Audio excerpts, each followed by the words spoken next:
정성산 TV를 애청해주고 계시는 모든 분들께 감사드리며, 이번 시간에는 경축, 드디어 TBS 교통방송 폐국, TBS 대표 대행, 김어준 때문에 직원들 고통, 김어준에게 1억 원 손해배상 소송, 이번 소식의 핵심 과연 무엇이겠습니까? 그동안 TBS 교통방송이 나꼼수 출신이며 저질, 가짜뉴스의 진범이라고 할 수 있는 김어준을 내세워서 얼마나 좌편향된 방송을 했었습니까? 사실상 김어준의 이 저질스러운 가짜뉴스의 진원지가 TBS 교통방송 뉴스공장 아니었습니까? 정성산TV 좋아요, 구독, 알림은 큰 힘이 되겠습니다. 자, TBS 대표대행 직원들 김어준으로 고통, 사죄 털어서라도 우리 도와야.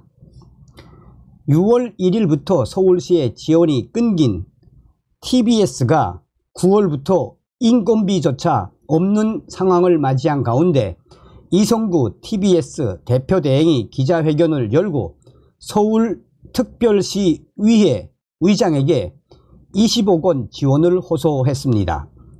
서울 중구 상련제에서 열린 기자간담회에서 이성구 대표대행은 TBS는 지난 6월 1일 관련 조례 폐지에 따라 서울시의 예산 지원이 중단되었고 출연기관 해제, 행정 절차 진행으로 존폐 기로에 있다며 서울시 의회에서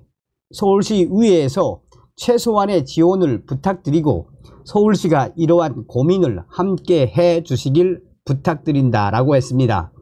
TBS 측은 서울특별시 의회 의장에게 서울특별시 미디어재단 TBS 경영위기 관련 긴급협조 요청 공문을 보냈습니다. 이 공문에서 TBS는 자구 노력과 수익 창출에 대응한 최소한의 지원 20억 원 내외를 연말 재허가 시까지 요청함으로 성의 있는 검토를 요청드린다라고 밝혔습니다.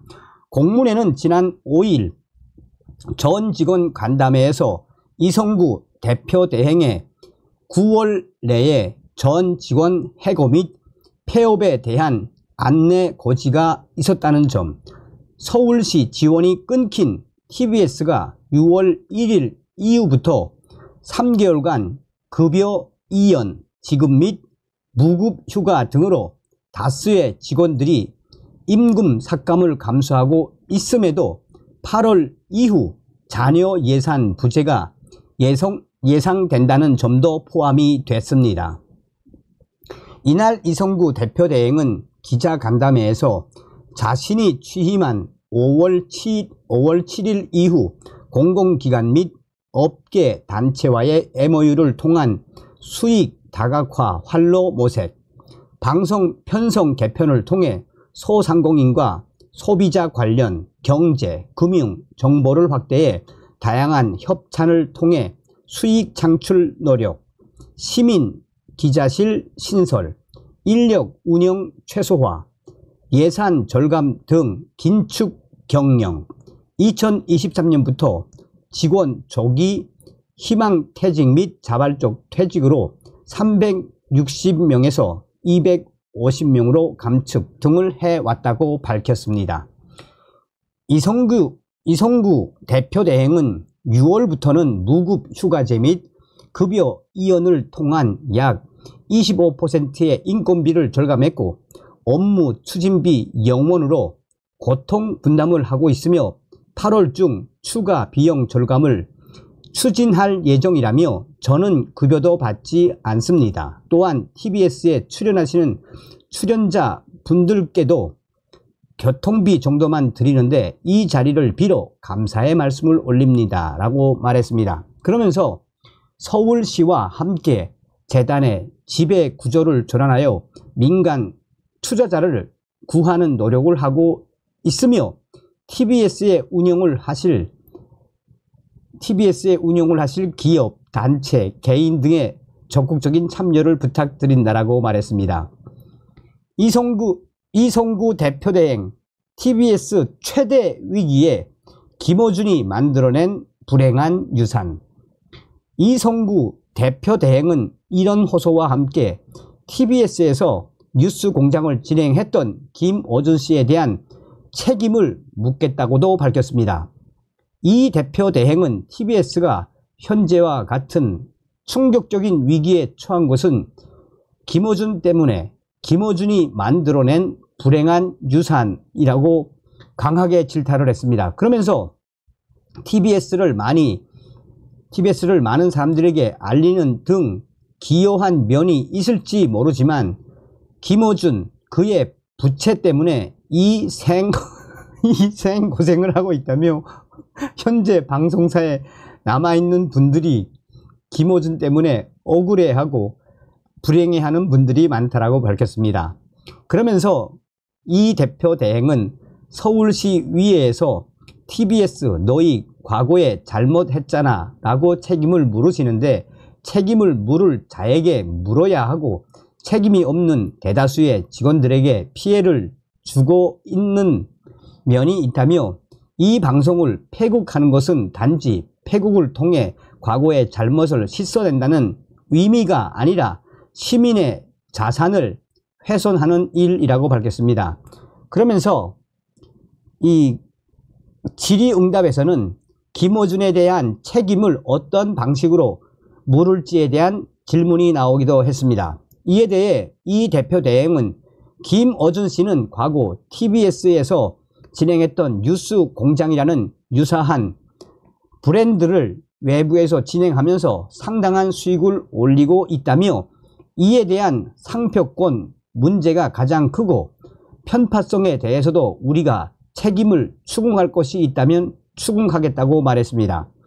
그러면서 TBS는 지난해 9월 서울 서부지법에 김어준 씨와 이강택 TBS 전 대표를 상대로 1억 원대 손해배상 소송을, 서울중앙지법에는 상표권 침해에 따른 김어준의 1억 원대 소송을 제기한 바 있습니다. 지난해 TBS가 김어준에게 제기한 소송 외에 다른 수단을 고려하고 있느냐는 질문에 이 대표 대행은 좀 더 폭넓게 할 생각이라며 다만 법에 대한 부분은 확실한 증거 없이 하면 그저 형사소송을 가지고 사람을 괴롭히는 것으로 오해받을 수 있기 때문에 실무적으로 검토할 시간이 필요하다라고 밝혔습니다. 그러면서 이 대표 대행은 과거 정치적인 편향성 논란을 일으킨 분들이 회사를 나갔고 심지어 더 많은 수익을 벌고 있는데 남은 직원들은 그 몽해로 인해 고통을 감내해야 하는 상황은 정말 부조리라며 저는 김어준 씨와 관계된 그들이 사죄를 털어서라도 우리를 도와야 한다고 생각한다라고 주장했습니다. 자, 이제 이게 서울시의회에 20억 원을 요청을 했죠. 폐국 앞둔 TBS 서울시의회 지원 불가 쐐기. 서울시 지원이 끊겨 개국 34년 만에 폐국 위기를 맞은 TBS 교통방송이 기자회견을 열어 TBS가 김어준이 만든 불행한 유산에 고생을 하고 있다며 서울시의회에 20억 원 긴급 지원을 요청했으나 서울시의회는 바로 다음날 TBS 지원 조례안은 이미 폐지됐다며 불가 입장을 밝혔습니다. 시의회는 TBS 지원 조례안 폐지에 따라 이제 예산 편성 여부는 의회가 결정하지 않는다며 TBS는 그간 시의회에 본인들의 입장만 강력히 고수했을 뿐 서울시의회가 요청한 개혁의 노력은커녕 서울시의회에 대한 존중도 없었다라고 했습니다. 서울시의회는 2022년 11월 TBS에 대한 서울시의 예산 지원 근거인 TBS 설립 및 운영에 관한 조례를 올해 1월 1일부로 폐지하는 조례안을 통과시켰습니다. 지난해 말 오세훈 시장이 조례 시행 유예를 시의회에 요청하면서 6월 1일 한 차례 연기가 됐습니다. 오 시장은 또 지난 4월 26일에는 9월 1일자로 지원 종료 시점을 3개월 더 유예하는 개정안을 시의회에 제출하기도 했습니다. 그러나 시의회의 문턱을 넘지 못해 상정 자체가 무산됐습니다. 6월 1일부터 TBS에 대한 서울시의 지원은 완전히 끊긴 상태이며 TBS는 연 400억 원의 예산 중 70% 이상을 서울시의 출연금에 의존해 왔습니다. 자, 김어준의 뉴스 공장은 2016년, 아닌 밤중에 주진우입니다는 2019년, 신장식의 신장개업은 2021년부터 TBS 라디오 방송에 편성됐습니다. 박원순 서울시장과 문재인 정권 시절 TBS는 줄곧 정치적 편향성 논란의 한가운데 있었습니다.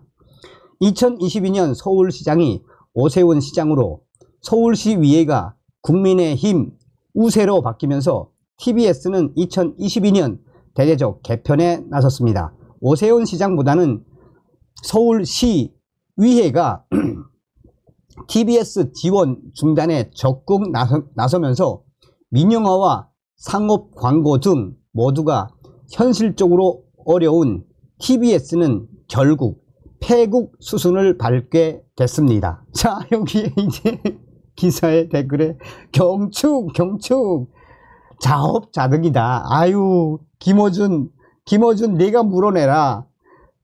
결국 사라지게 되는 TBS. 굿바이 TBS. 잘 가라 TBS. 경축 TBS 폐국. 다음 시간에 뵙겠습니다. 멸공.